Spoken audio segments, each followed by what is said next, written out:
வணக்கம் ஃப்ரெண்ட்ஸ். இந்த வீடியோவில் நம்ம பார்க்க போகிறது வெப்பம். 8ஆம் வகுப்பு அறிவியல் பாடத்தில் கூடிய 4வது பாடமான வெப்பம் படத்தை பற்றி தான் பார்க்க போகிறோம். ஸோ ஆல்ரெடி நம்ம 3 பாடம் பார்த்துருக்கோம். இதில் வெப்பத்தை பற்றி பார்க்கலாம். இதில் நம்மை சுற்றியுள்ள அனைத்து பொருட்களும் அணுக்கள் மற்றும் மூலக்கூறுகளால் ஆனது.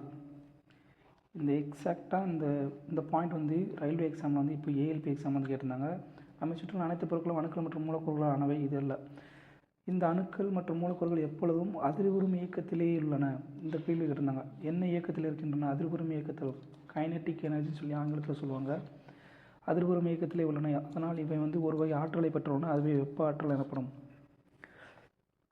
வெப்பத்தை 3 முக்கியமான மாற்றங்கள் நம்ம வாழ்க்கையில் நடக்குது. அது என்னென்னு பார்த்தீங்கன்னா, பொருள் விரிவடையும், பொருளோட வெப்பநிலை உயரும், அதனுடைய நிலை மாறும். இது 3 தான் வெப்பத்தால் நடக்கக்கூடிய 3 முக்கிய நிகழ்வுகள்.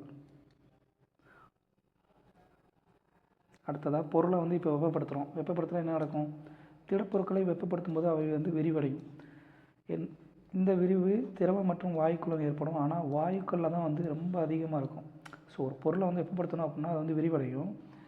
அதுலேயும் முக்கியமாக வாயுக்கள் தான் 3 பொருட்களான திடப்பொருள், திரவப்பொருள், அப்புறம் வாயு பொருட்கள் எது முக்கியம் அதிகமாக விரிவடையும்னா வாயுக்கள் தான் அதிகமாக விரிவடையும். அடுத்து வெப்ப ஆற்றல் ஒரு பொருளில் வெப்பநிலையை உயர்வை ஏற்படுத்துகிறது. அடுத்ததாக வெப்பநிலை உயர்வு. அடுத்ததான் நிலை மாற்றம். ரெண்டாவது நிலை மாற்றம். ஒரு பொருளிலிருந்து வெப்ப ஆற்றலை எடுக்கும்போதோ அல்லது அப்பொருளுக்கு வெப்ப ஆற்றலை அளிக்கும் போதோ அப்பொருள் ஒரு நிலையிலிருந்து மற்றொரு நிலைக்கு மாறும். ஒரு பொருளுடைய ஒரு பொருள் வெப்ப அளவு மாறுச்சு அப்படின்னா அதோடைய நிலையும் மாறும். ஸோ என்ன மாறும்னு சொல்லி பார்க்கலாம். ஸோ இது கண்டிப்பாக ரயில்வே எக்ஸாம் கேட்பாங்கப்பா. ஒரு திடப்பொருள் திரவமாக மாறினால் அதோடைய பேர் என்னென்னா உருகுதல். ஒரு திரவம் வாயுவாக மாறினால் அது ஆவியாதல். ஒரு திடப்பொருள் வாயுவாக மாறிது அப்படின்னா பதங்கமாதல். வாயு திரவமாக மாறினால் அது குளிர்தல். திரவம் திடப்பொருளாக மாறினால் உறைதல். வாயு திடப்பொருளாக மாறினால் அது படிதல். இது திடப்பொருள் திரவமாக மாறினால் அப்படின்னா உருகுதல். இது எடுத்துக்காட்டு என்னென்னா, எல்லாத்துக்குமே எடுத்துக்காட்டு நீர், பனிக்கட்டி.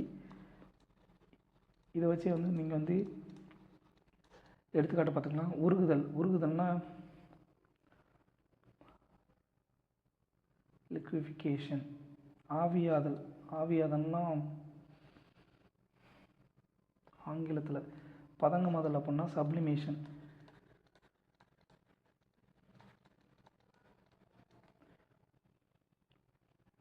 படிதல்னா கண்டென்சேஷன்.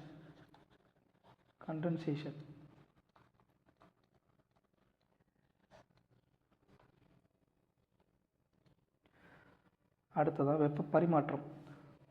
வெப்ப பரிமாற்றம்னா ஒரு பொருளுக்கு வெப்ப ஆற்றலை அளிக்கும்போது அது அப்பொருளின் ஒரு பகுதியிலிருந்து மற்றொரு பகுதிக்கு பரிமாற்றம் அடைகிறது. இது 3 வகையான நடைமுறைகள் நடைபெறும். அது வெப்ப கடத்தல், வெப்பச்சலனம், வெப்ப கதிர்வீச்சு. வெப்பம் இப்படியெல்லாம் பரிமாறப்படுதுன்னா வெப்ப கடத்தல், வெப்பச்சலனம், வெப்ப கதிர்வீச்சு. வெப்ப கடத்தல் அப்படின்னா என்ன பார்த்தீங்கன்னா, 2 பொருட்கள் நேரடியாக கான்டாக்டில் இருக்கும். அப்படி இருந்தால் மட்டும்தான் வெப்ப கடத்தல் நடக்கும். வெப்ப கடத்தல் நிகழ்வு ஒரு கடத்தியின் 2 முனைகளுக்கிடையே வெவ்வேறு வெப்பநிலையில் உள்ள ஒன்றுடன் ஒன்று தொடர்பில் உள்ள 2 பொருட்களின் திடப்பொருட்களில் நடக்கும். திடப்பொருட்களில் தான் பெரும்பாலும் இந்த வெப்ப கடத்தல் நடக்கும். அது ஒன்றுடன் ஒன்று தொடர்பில் இருக்கணும் ரெண்டுமே. அப்படி இருந்தால் மட்டும்தான் திடப்பொருட்களில் இந்த வெப்ப கடத்தல் நடக்கும். அன்றாட வாழ்க்கையில் நடக்கக்கூடிய வெப்ப கடத்தல் நிகழ்வுகள் என்னென்னு பார்த்தாங்கன்னா, இப்போ பாத்திரங்களில் சமையல் பாத்திரம் இருக்குது. சமையல் பாத்திரத்தில் வெப்ப ஆற்றல் எப்படி பரவுது அப்படின்னா, பாத்திரத்திலிருந்து உணவுப் பொருளுக்கு எப்படி கடத்தப்படுதுன்னா வெப்ப கடத்தல் மூலமாக தான் கடத்தப்படுது. ஏன்னா பொருட்கள் ஒன்றுடன் ஒன்று தொடர்பில் இருக்கும். அதே மாதிரி செலவு பட்டியில் துணியை தேய்த்தல். இது வெப்ப கடத்தல் மூலமாக நடக்கக்கூடிய ஒரு எக்ஸாம்பிள். அடுத்து சமையல் பாத்திரங்கள் இருக்கக்கூடிய கைப்பிடிகளில் பிளாஸ்டிக் மற்றும் மரத்திலான பொருட்கள் இருக்கும். ஏன்னா பிளாஸ்டிக் மற்றும் மரம் இது ரெண்டும் வெப்பத்தை கடத்தாது. ஸோ அதனால் வெப்பத்தை கடத்தாது. இது வெப்ப கடத்தலுக்கு ஒரு எடுத்துக்காட்டு. அடுத்து இக்லூன்றது பனி வீடு. இந்த பனி வீடுகளில் பனி மிகவும் அரிதாக வெப்பத்தை கடத்துறதுனால அதனுடைய வெளிப்புற வெப்பநிலையை விட இந்த இக்லூ வீடுகளுக்குள்ளே இருக்கிற வெப்பநிலை அதிகமாக இருக்கும். அடுத்ததாக ரெண்டாவது வெப்பச்சலனம். வெப்பம் பரிமாற்றத்தில் ரெண்டாவது வெப்பச்சலனம். வெப்பச்சலனம் எப்படி நடக்குதுன்னு பார்த்தீங்கன்னா, வளிமண்டலத்தில் உள்ள வாயுக்கள் இந்த முறையில் தான் வெப்பமடையுது. அதாவது ஒரு பொருளை வெப்பப்படுத்தும் போது உயர் வெப்பநிலை பகுதியிலிருந்து குறைந்த வெப்பநிலை பகுதிக்கு மூலக்கூறுகளின் இயக்கத்தினால் முக்கியமானது. மூலக்கூறுகள் இயக்கத்தினால் நடைபெறக்கூடியது தான் இந்த வெப்ப கடத்தப்படும் முறைக்கு வெப்பச்சலனம் என்ற பெயர். இது திரவங்கள்லையும் வாயுக்கள்லையும் அதிகமாக நடக்கும். அதாவது இந்த படத்தை பார்த்தீங்கன்னா தெரியும். வெப்பம் வந்து சூடான பொருள் வந்து எப்போயுமே வந்து மேலே தான் போகும். சூடான நீர், வாயு இது எல்லாமே இந்த மூலப்பொருட்கள் எல்லாமே மேல் நோக்கி போகும். ஸோ சூடான நீர் வந்து மேலே போகுது, அடுத்து குளிர்ந்த நீர் கீழே வருது. இந்த மாதிரி மூலக்கூறுகள் இடப்பெயர்ச்சி நடந்துக்கிட்டே இருக்கிறதுனால வந்து இது வந்து வெப்பச்சலனத்தின் மூலமாக வந்து வெப்பம் அடையுது.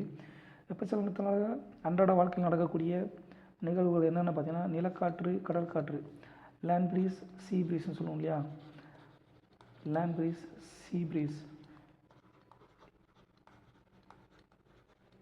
இது வந்து வெப்பச்சலனத்தில் தான் நடக்குது. இது நடக்க காரணம் வெப்பச்சலனம். அடுத்ததாக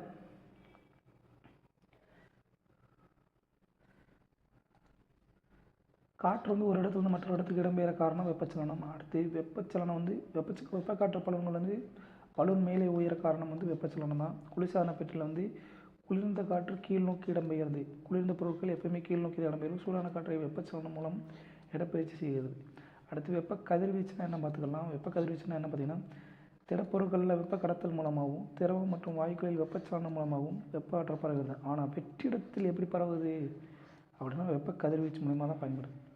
வெப்ப ஆற்றல் பரவுது வெற்றிடத்தில் வந்து வெப்பம் எப்படி பரவுது அப்படின்னா வெப்ப கதிர்வீச்சு. இது ஆங்கிலத்தில் வந்து ரேடியேஷன் சொல்லுவோம்ப்பா, ரேடியேஷன்.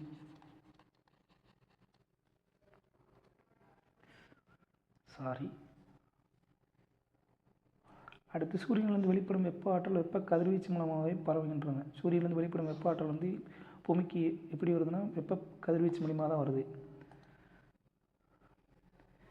இந்த வெப்ப ஆற்றலானது ஒரு இடத்திலிருந்து மற்றொரு இடத்திற்கு மின்காந்த அலைகளாக பரவும் முறை வெப்ப கதிர்வீச்சு.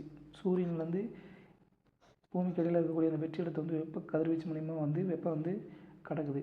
அடுத்து அன்றாட வாழ்வில் வெப்ப கதிர்வீச்சுடைய பயன்கள் என்னென்னு பார்த்தீங்கன்னா, இந்த வெப்ப ஆற்றலை வெப்ப கதிர்வீச்சு மூலிமா சூரியன்லேருந்து பெறுகிறோம். ரெண்டாவது வந்து நெருப்புக்கு அருகில் நிற்கும்போது நம்ம உடல் வந்து சூடாவது எதனால் வந்து வெப்ப கதிர்வீச்சுனால தான்.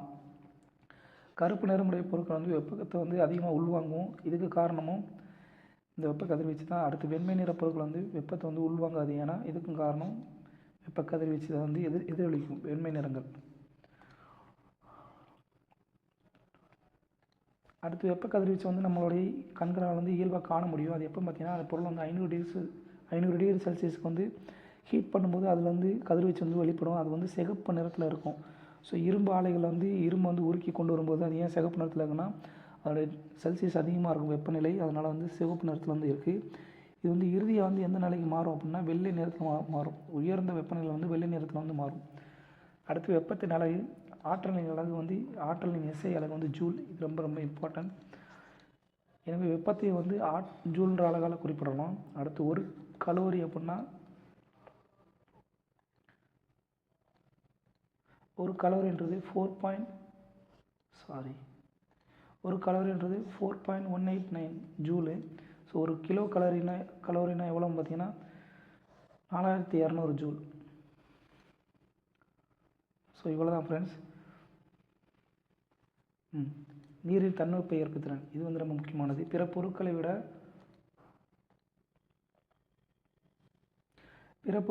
நீரின் அதிக அளவு வெப்ப ஏற்புத்திறனை பெற்றுள்ளது. இதன் காரணமாகவே நீரானது குளிர்விப்பானாக பயன்படுது. அதாவது ரேடியேட்டரில் வந்து ஏன் வந்து நீரை வந்து அதிகமாக ரேடியேட்டர்ஸில் வந்து வாகனங்களில் வந்து ஏன் நீரை பயன்படுத்தணும் அப்படின்னா அதனுடைய அதிக அளவு வெப்பத்தை வந்து அது வந்து தாங்கும். அதனால தான் வந்து நீரை வந்து அதிகமாக பயன்படுத்துகிறோம்.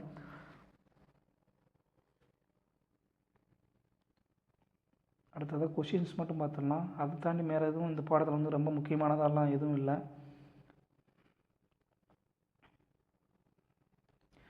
திரவ நிலையிலிருந்து திடநிலைக்கு மாறும் நிகழ்வு இருக்குது. திரவத்தை வந்து திடநிலைக்கு மாறினா அந்த பொருளுடைய பேர் என்னென்னா திரவத்திலிருந்து திடநிலைக்கு மாறுதல், உறைதல். நீர் வந்து பனிக்கட்டியாக மாறுதல்.